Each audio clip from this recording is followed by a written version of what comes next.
Surprise, surprise. Hey, you guys.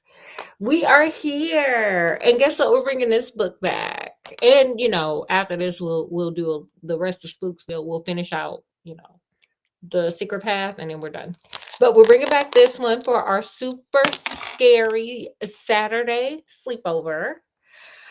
And as per usual, as you know, it's you guys, you're here, and Oreo Jr.'s here, and Scott's back there somewhere waking up, kind of, sort of, but not really. And there's me, and we're here, and we're going to spook you, scare you, so you don't want to go to sleep tonight. All right. What say you, Scott? Well, I hope I can go to sleep tonight. Scott, you don't need to do all that. That's crazy. Sleep is you know not necessary.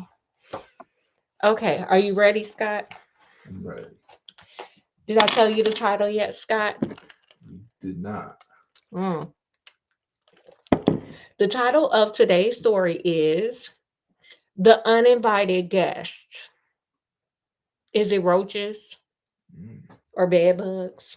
We don't know. Okay, well, here we go. Colin was sitting in his room working on his homework when he heard the sound of the telephone ringing. Ring! Ring! A phone call echoed through the house. The call made Colin jump up and run to the phone. Oh, remember phones? Like, not cell phones, but like regular landline phones? I feel like that's what they're getting to. Do y'all remember landline phones? Are y'all old enough for that? I don't know who watching. Only to see his father pick it up. As Colin watched his father talk on the phone, he saw disappointment on his face. After the call ended, Colin's father turned to him and said, "That was one of your uncles." "Oh, girl, is she coming to move in?" "Oh, my God." Colin's face drooped. His father always told him how boring many of their relatives were. He said a friend of your grandpa is coming to be in town and coming to visit. "Who is this friend, Dad?" Is it Colin asked, hopeful that this friend of his grandfather was someone fun. Alas, his dad did not smile. "Honey, if he's sitting there looking disappointed, this man is not a good person, okay? He probably owe that man some money."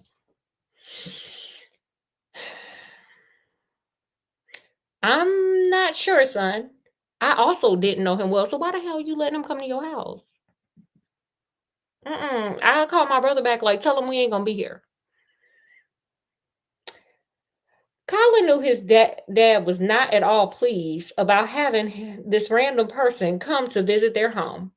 This was especially true since an uncle told him, someone he did not talk to in a long time. Whoever this person was, his dad didn't seem to like him at all. To get to know this stranger more, Colin asked his dad, "What does this guy do?" Colin saw his dad roll his eyes and then sigh. He said he is a paranormal investigator. Period. He the Ghostbusters. He's Ghostbusters. I love that. Oh my gosh. Scott, I think we need to get one. Yeah. Yeah. Okay. Have y'all ever used a paranormal investigator? Can y'all refer one to us? We need one. I think our house is haunted. Colin's heart soared upon hearing the words paranormal investigator. Mine did too. Someone experienced in finding ghosts. He couldn't be more thrilled about meeting someone who could chase away evil spirits. After years of quietness and boredom, he could talk to a mysterious person for a change. The next day, the phone rang again. Colin answered and heard an old man speaking in a friendly voice through the line. When Colin asked who it was, the man responded that he was the paranormal investigator and was about to arrive soon. Colin couldn't be more excited. "So, my boy, you want do you want me to get you anything? What do you like?" the man asked Colin. Um Colin was becoming happier after being offered something by this paranormal investigator. What could he ask for from someone so mysterious? "Honey, get you a Macy's gift card, okay? Get you a Hobby Lobby gift card. Like, baby, get a gift card. Get a gift card. The answer is gift card." Scott, what would you do if somebody called and was like, "Oh, what you want me to bring?" Get a gift card. Gift card.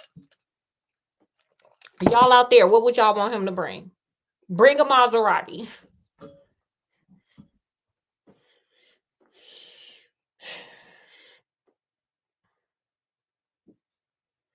Some ghostly material?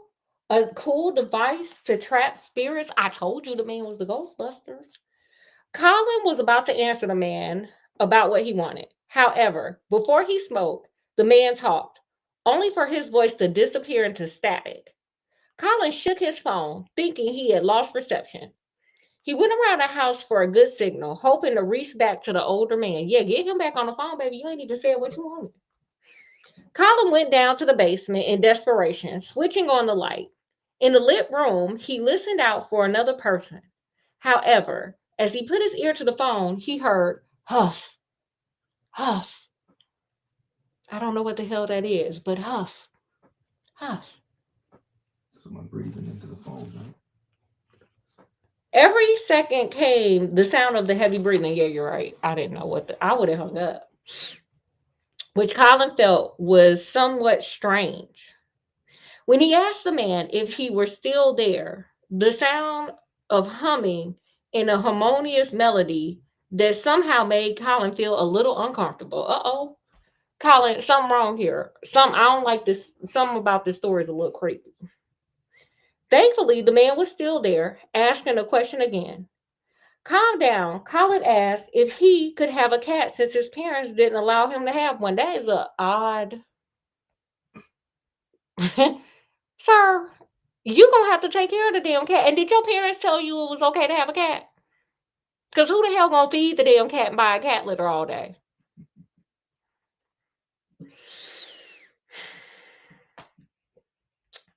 To that question, all Colin got in response was silence. I would have not said shit either. The call had ended. Colin was left to wonder what had happened, not uttering a word. Colin!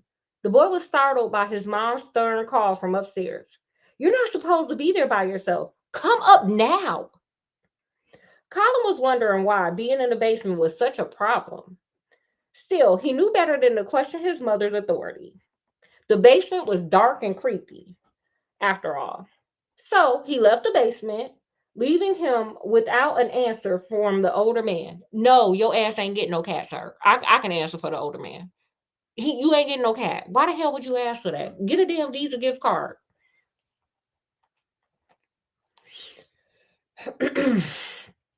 Later that week, another call came. Colin's parents were told that the guest was arriving at the airport and they would have to go fetch him. Take a damn taxi, sir. Take an Uber. Ain't nobody even invite you here. Why I gotta waste my gas and time picking you up? You want to come? You get all the way here. Because he had a project for school the next day, the boy could not go with them. Before they left, they told Colin to keep the doors closed until they came back.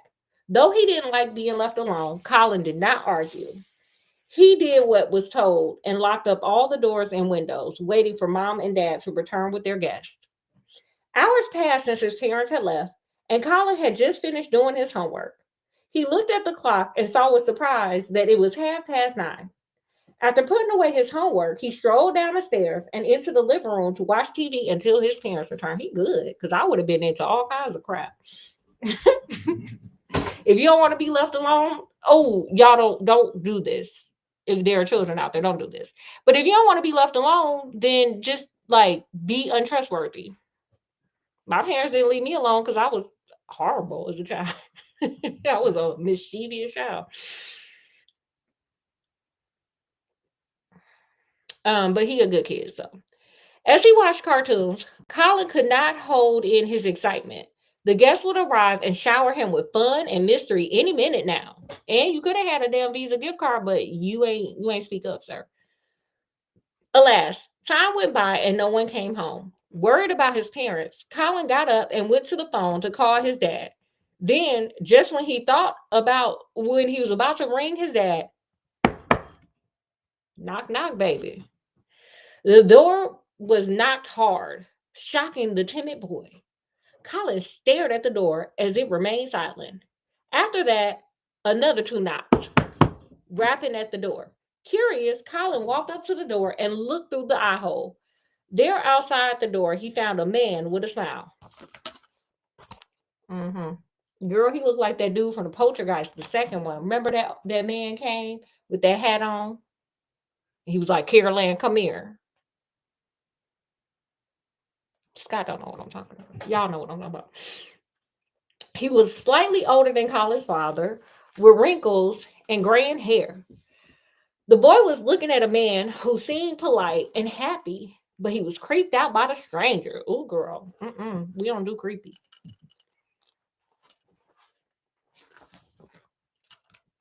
Call 911. His mom told him not to answer to anyone, so he kept quiet. However, his curiosity got the better of him. So he walked up to the door and looked through the peephole again. There, he saw the man was still smiling, holding a bag in his hand. What could be in the bag? You don't want to find out, honey. It could be bills. He could be sliding them bills to y'all. You don't want that. So he called out from behind the door and said, Who is it? Didn't your parents tell you your ass not to open the door? You ain't gonna be left home by yourself. You ain't gotta worry about it no more. You messing up. To this the man replied, It's me. It's your guest, Mr. Phillips. The man laughed with a welcoming chuckle. Colin's heart sank with relief. He recognized the voice of the man from the call he had. Excited that the guest had finally arrived, he quickly unlocked the door and opened it up, revealing a nice gentleman with a bag in his hand. Girl, Your parents told you not to open that door, sir. With a shake of his hand and a laugh, Colin welcomed Mr. Phillips into the house.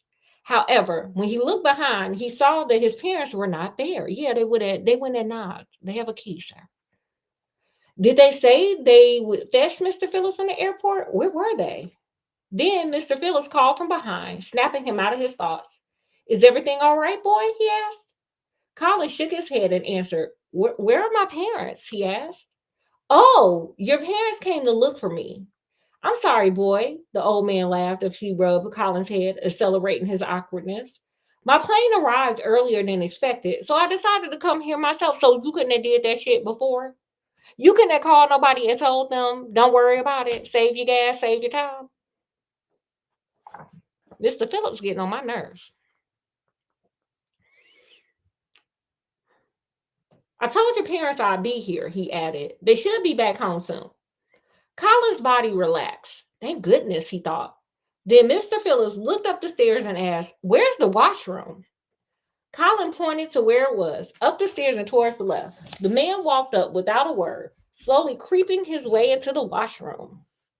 Once again, Mr. Phillips was inside the room. Colin went to the phone and called his parents. His mom answered the call. Mom, Colin spoke, where are you?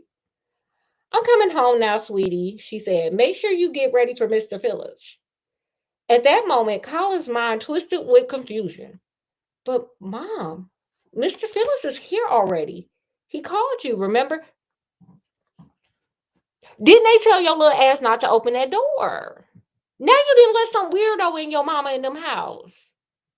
And you there still by yourself. What you gonna do? I would have ran out that damn door, hollering down there. I would have hollered all up and down that neighborhood. They would have thought I was crazy as hell.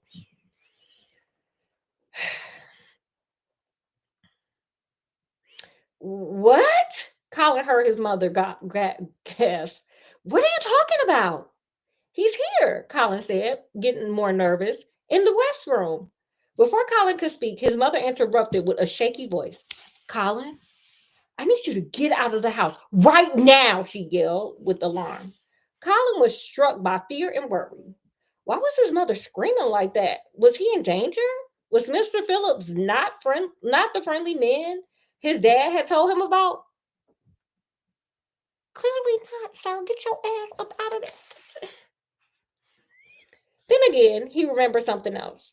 Why did Mr. Phillips say he called his parents if they somehow didn't know he was there? Colin's heart grew more pained, fear spreading across his body and mind. Suddenly, the dreadful news had come too late. He had let an absolute stranger into the house. Yeah. Yep. That happened. That part. Yeah. I will call the cops, honey. Run outside now.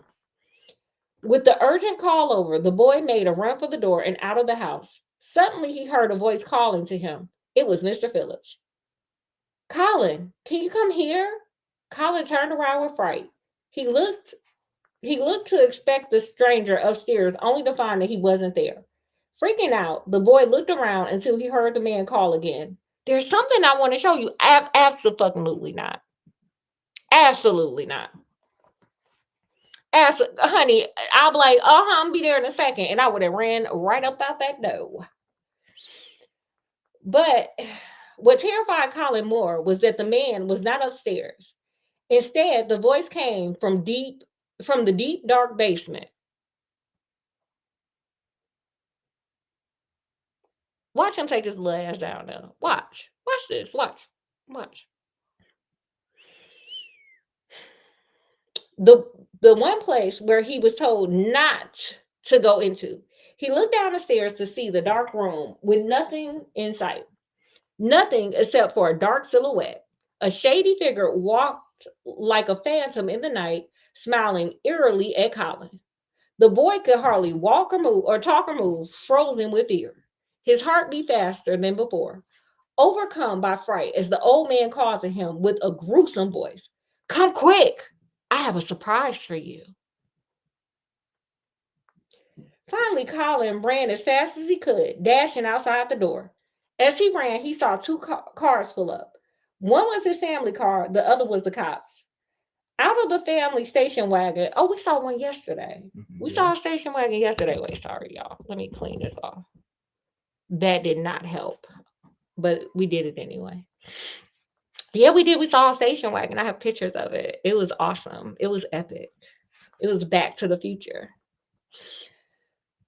Emerged Colin's mom. She ran to give the boy an overbearing hug. Yeah, she was scared out of her mind, honey. Colin cried and cried, so wrecked with fear over the wicked stranger's presence. Girl, Colin, your little ass should have been following directions. Don't worry about being left at home no more. They ain't gonna leave you at home by yourself no more. You don't know how to act. Just like me. As his mother comforted him, he laid his eyes on his father behind them. He was accompanied by an older man who looked to be in his 60s. He seemed gentle and friendly, but Colin was still unsure. Relax, dear boy. I'm the real Mr. Phillips. He spoke with a voice gentler and calmer than the imposter in the house. Though slightly relieved, Colin was still shaken from what he saw. Then two police officers ran into a house with a pair of handcuffs, ready to apprehend the man inside. After an hour, as Colin's parents kept the boy close, the cops exited the building with confused looks on their face. They reported not to have seen anyone. Colin was flabbergasted. He saw the man in the basement and heard his voice calling to him. How could he escape so quickly? The same way his ass got down the stairs so quickly without you knowing it. Okay? Something ain't right with this man. How did Freddy Krueger get in people's dreams? We don't know. How did Jason move that quick? We don't know.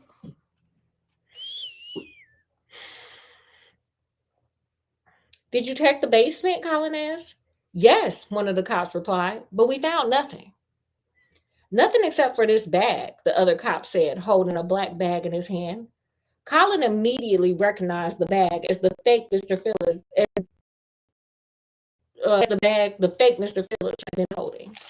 The cop placed the bag down and opened it up. As soon as the zipper opened, everyone was in sheer shock. What do y'all think was inside? What do y'all decide out there? What do you think was inside, Scott? Severed head. I think it was like some instruments of torture, baby. It was some instruments of torture. Watch. Let's see. That's my go. Inside the bag, to their disgusting horror, was an unalive cat. Girl, we out here, barely rotting away. Close to vomiting. Yeah, me too. Colin vaguely remembered telling Mr. Phillips that he wanted a cat for a pet. In the end, no one seemed to know who or what the man was. Why did he come to the house for Colin? Knowing he had brought an unalive cat into the house, What vile things could he have done, girl? It could have got ugly, honey. With the horrifying ordeal over, Colin and his family returned to the house of Mr. Phillips, who offered to keep watch. After all, the imposter's arrival seemed too shady to be a criminal act. As they entered the house, Mr. Phillips froze, overcome by dread. Colin's dad asked him what was wrong. The only thing he was given was a frightened stare. Mr. Phillips shivered as he sat down in the living room. With shocked looks, the family was told what he had sensed. Their response was pure terror. Uh-oh, your house is haunted. I sense it. An evil spirit has visited this place. Duh. It's called a sociopath, psychopath. Colin gasped in horror while his mother hugged him tightly, thinking of the worst outcome that could have happened. At last, the family decided to move out of their haunted house, hoping to find a better, more peaceful place to live. As for Mr. Phillips, he remained in town to investigate the spirit who had donned his identity. Whatever happened next, Colin was sure to keep this terrifying memory, for he never knew if a man who called for him would ever return. And they all lived happily ever after. What did you think, Scott? What did you guys think? Yeah, this man then busted up in the house and had an unalive cat up in his thing, probably funky and stinking. Yeah. What did you learn, Scott? What did you guys learn out there? What did you learn from this story? Yeah, don't be letting strangers in the house. Don't open the damn door. If your mama and them tell you don't open the door, don't be opening the door. Y'all put what y'all learned in the comment section. I also learned, like, if you realize you made a mistake, get to safety. Get to safety. Nobody would have had to tell me. Once my mama said that, oh, we just picked up Mr. Phillips, he's sitting in the back seat. Nobody would have had to tell me not to run out that damn house screaming. Okay? I don't need to see no dead cat to be out in the streets acting a fool to get some help. So if you make a mistake, honey, you better scream. You better hit that panic button on your car. You better, whatever you need to do, honey, ring the alarms, baby, so you can get out that situation if you're in trouble like that. Because we want y'all to come back here. Okay. Okay. Did you have anything else, Scott? I do not. Okay, y'all. So we're gonna end this one because we gotta get to Spooksville. I gotta finish our Spooksville. We are on our last two chapters there. So thank you guys for coming. We love to see you guys. And I hope that you enjoyed everything. So from wherever we are to wherever you are, peace, love, happiness. Make sure to like, share, subscribe, comment, all that fun stuff. And we'll see you guys like not too long from now. Skimmer-rinky dinky dink. Are you gonna tell them bye? Bye. Bye, y'all. We'll see you in like 5 minutes or so.